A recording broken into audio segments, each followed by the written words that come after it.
Welcome to George and Jane YouTube video channel of adventures and hobbies. Please subscribe and like, comments welcome. Don't forget to browse the playlists. Hi YouTubers, it's George. Just like to show you this.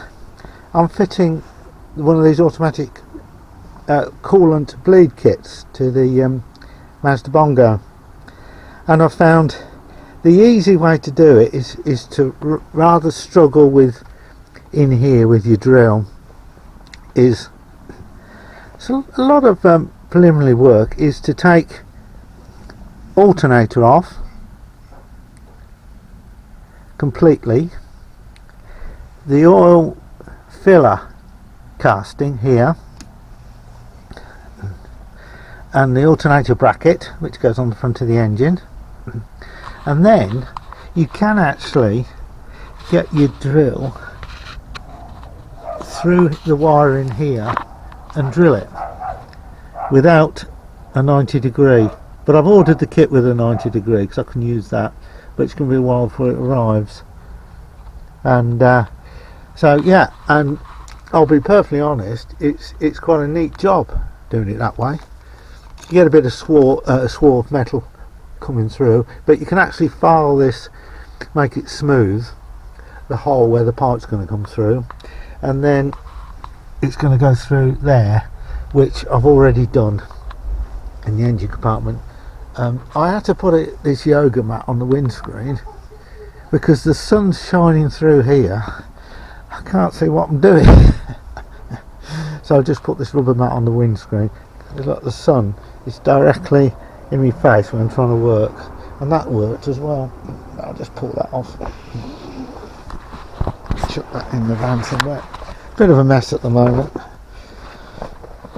and yeah, that hole might be too big, I don't know, but I better put this back on next, and to even temporarily stop the oil from running out a little bit. And then while I'm at it, I should replace some of these coolant pipes. There's one on there I've got to replace, and I've got to put the thermostat housing back in. You don't actually need to take that off, but I've took mine off because I'm doing changing the water thermostat. And yeah, so hopefully I can start putting things back together. So thanks for watching so far. Well, I'm just going to show you this. And this is a new pipe in here, water pipe in there with the heat shield back over it. There's a new water hose there. There's a new one here, a new one here, a new one here along there. That's a breather, so I'm not worried about that one. That's not got water in it. And then, as I say, I've put the oil filler back on for the time being, and I've got to connect these wires up. I've got a pipe which goes on here. I'm going to have new clips on, and then it'll be a matter of running the pipe through the hole there, through the dash. But I'm going to do something a little bit different with it. I'm hoping to like double sleeve it for extra protection, and that might help a bit. What else? Yeah, the hose at the bottom under the van is a new one, well, a recent new one, put it that way, and it's coming on, and I'm hoping that I will have solved the issue of either air getting in the system or the water leak, and fingers crossed. Hi, it's George again. Just going to show you something relating to the RustyBongo fitting kit, and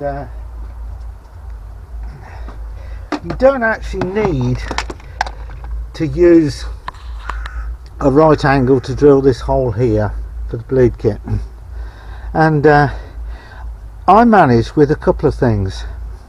I've got a small drill here, can you see it?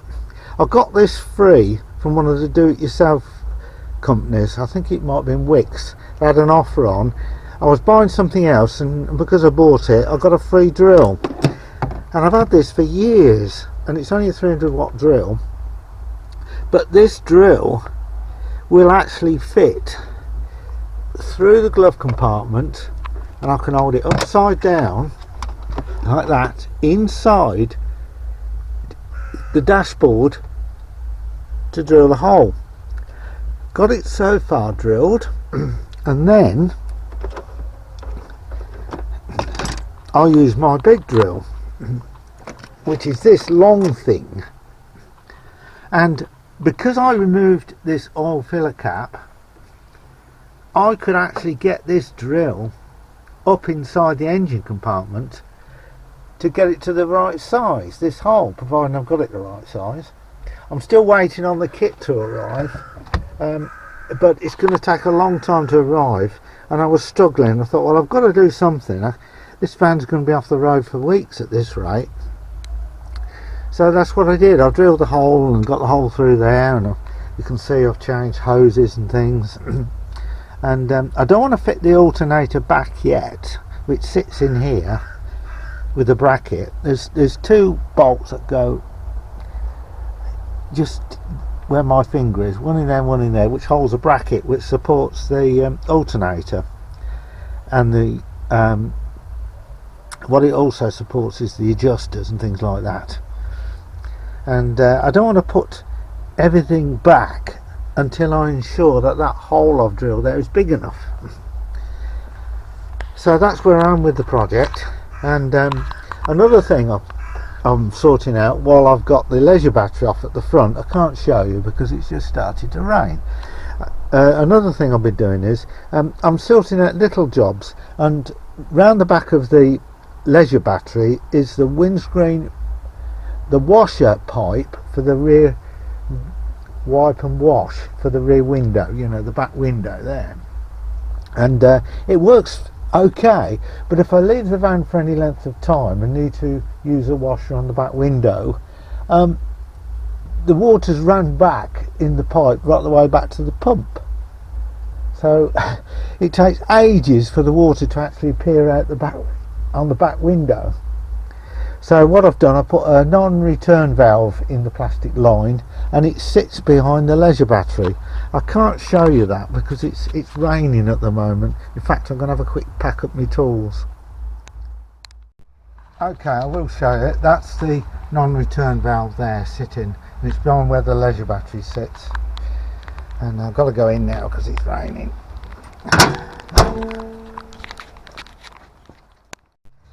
This is all I need when you're looking for a water leak on a Bongo. You want a dry floor to look under the van. So I'll leave it there for this video, and yeah, bit of a mixture, but I can't work outside in this rain. Yeah, just another little clip to add on to my video. The centre console's got some extra wires in. It's got a light which tells you when the diesel glow plugs are on, and also there's a couple of red indicators I've fitted here just to remind me that the lights are switched on. And so that's being glued because the wiring used to catch as you put this centre console back. So I'll put some tacky glue on the wires so that they don't catch when I'm putting this all back together. It's a little job. It doesn't stop the vehicle working or anything. It just makes it easier for me.